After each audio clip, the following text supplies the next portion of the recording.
Bonjour et bienvenue sur Perfior, l'oasis de vos finances personnelles.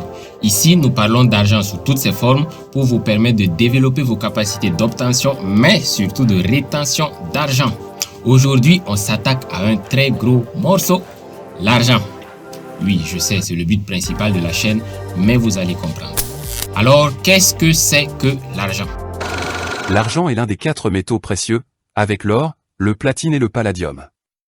Il est utilisé souvent dans l'électronique, la joaillerie, la photographie et bien d'autres. Même si on va revenir sur l'argent dans sa forme solide, je veux parler du cash, de l'argent, ce qu'on appelle l'argent. Et pour ça, il faut qu'on fasse un petit bond dans l'histoire, parce que comme un proverbe africain le dit, si vous ne savez pas où vous allez, regardez d'où vous venez. Allez, c'est parti. L'histoire de l'argent est un voyage fascinant qui s'étend sur des milliers d'années, pour en arriver aux formes que nous connaissons tous aujourd'hui. Comment feriez-vous si l'argent disparaissait? Vous reviendriez sûrement à la base des échanges, le troc. Nous allons donc commencer notre histoire de l'argent, à partir de là. Pour que nous comprenions tous de quoi il s'agit, voyons ensemble ce qu'est le troc. S'il n'existait pas d'argent, que vous aviez des pommes et que vous vouliez des oranges, il vous faudrait trouver quelqu'un qui possède des oranges et souhaite des pommes. De cette manière, vous pourriez échanger et chacun serait satisfait, simple n'est-ce pas? Justement, c'est dans cette simplicité enfantine que résident 2 problèmes majeurs de cette forme d'échange. Premier problème. Supposons toujours que vous ayez des pommes, et que vous vouliez à la fois des oranges mais aussi des bananes. 2 choix s'offrent à vous. Vous devez trouver quelqu'un qui possède des bananes et des oranges pour procéder à l'échange. Ou, vous pouvez également chercher 2 personnes différentes, l'une avec des oranges et l'autre avec des bananes. Vous voyez où je veux en venir? Plus les besoins d'échange sont variés, plus il est difficile de les satisfaire.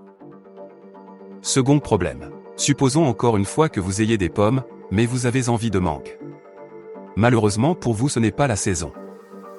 Comment ferez-vous? Voyagez où c'est la saison. Trouvez quelqu'un qui a un moyen de conservation des mangues hors saison, et donnez plus de pommes pour le même équivalent en mangue pendant la saison. Une nouvelle fois le troc est vite limité. En dehors de ces difficultés principales, d'autres petits problèmes font du troc dans sa forme basique, un moyen d'échange adapté uniquement pour les transactions uniques ou occasionnelles. Les hommes ont très vite compris qu'il leur fallait des intermédiaires d'échange universels. Ils se sont alors accordés sur différentes matières, considérées comme précieuses ou utiles selon les périodes de l'histoire, pour pallier certains problèmes du troc de base. Ce sont entre autres les épices, les coris, certains tissus, les métaux précieux, etc., toutes plus ou moins utilisées d'une zone géographique à une autre. L'or par exemple était surtout d'usage courant en Europe et en Asie dans l'Antiquité, tandis que les coris étaient plus répandus en Afrique. C'étaient les premières formes de monnaie. À partir du moment où ces monnaies étaient utilisées, les échanges passaient à un niveau supérieur. L'on pouvait maintenant quantifier les biens et services d'une manière assez stable. Plus besoin de discuter combien de pommes vous devez donner pour obtenir une chaise à chaque fois, ou combien valait votre rein en équivalence haricots. Un dernier point important apporté par l'usage des monnaies, c'est la réserve du pouvoir d'achat. En termes simples, si votre table en bois massif vaut 2 sacs de patates, mais que vous n'avez besoin que d'un demi-sac, sans une monnaie, l'échange ne peut pas se faire convenablement. Avec une monnaie, vous pourrez obtenir la valeur complète de la table, utiliser une partie pour payer votre demi-sac de patates, et garder le reste pour d'autres besoins futurs. La monnaie est donc un maillon essentiel pour des échanges continus. L'or, l'argent et d'autres métaux précieux, ont été massivement adoptés comme monnaie à cause de leurs propriétés naturelles, de leur rareté et de la valeur qu'on leur accordait. Nos monnaies modernes ayant longtemps été liées à l'or, poursuivons notre petite histoire avec lui. L'or a été utilisé sous plusieurs formes au cours de l'histoire. Poussière, granulés, lingots. Mais c'est à partir du roi Crésus, autour du 7e siècle avant notre ère, que l'on voit apparaître les premières pièces d'or qui font office de monnaie. Cette méthode sera dès lors utilisée dans presque tous les royaumes, empires, monarchies, en Europe et en Asie. En réalité ces pièces n'étaient pas composées d'or pur, mais souvent de bronze ou d'argent avec un volume d'or garanti. Assez souvent, elles étaient frappées de l'effigie du monarque qui les mettait sur une face, et la valeur de ladite pièce sur l'autre face. Cela permettait d'imposer une monnaie précise et de garder un certain monopole sur la circulation de la monnaie, permettant ainsi de réguler celle-ci. Ce système introduisait à son tour des défis liés à son usage. D'abord, le volume et le poids pouvaient vite devenir importants surtout, pour les grands commerces. Imaginez-vous devoir transporter une brouette de pièces de monnaie pour vous acheter une maison. L'autre grand problème était la sécurité, surtout pendant le transport avec beaucoup de vols et d'agressions. On voit ainsi apparaître ce qui est considéré comme les premières banques, des établissements où l'on pouvait déposer sa monnaie physique en toute sécurité. Il nous était remis un certificat de dépôt, au nom du déposant. Il garantissait que seule la personne pouvait récupérer, quand elle voulait, la quantité d'or déposée moins quelques frais de gestion. À la suite de certaines difficultés, ce certificat est devenu non nominatif, ce qui veut dire que n'importe qui possédant le certificat pouvait retirer l'or de la banque. L'ancêtre du billet de banque était né. Les banques étant des établissements de confiance, très souvent validés par l'État, ce certificat de dépôt au porteur était alors utilisé dans les relations commerciales et plus généralement dans tous les échanges.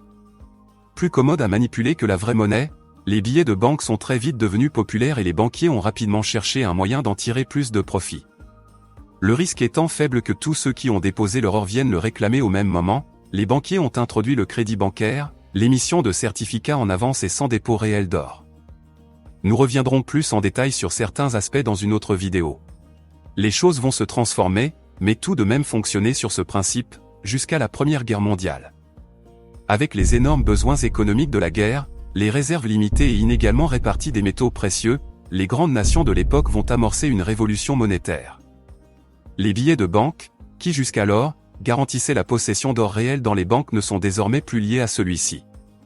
L'habitude déjà acquise des populations aux billets de banque, et le vote de certaines lois désignant le gouvernement, comme seule entité pouvant posséder de l'or au-delà d'une certaine quantité, permettent ainsi de créer les premières monnaies fiduciaires complètement officielles. Ces monnaies que nous connaissons toujours aujourd'hui, ne possèdent en effet de la valeur, que parce que nous accordons notre confiance au gouvernement. Il peut en fabriquer autant qu'il le souhaite, sous certaines conditions, car elles ne reposent sur rien d'autre que la garantie du gouvernement qu'elles nous permettront d'effectuer nos échanges. L'avancée des technologies permet dans le même temps aux monnaies fiduciaires de prendre des formes encore plus intangibles, dites aussi scripturales. Mobile money, compte en ligne, carte magnétique, etc.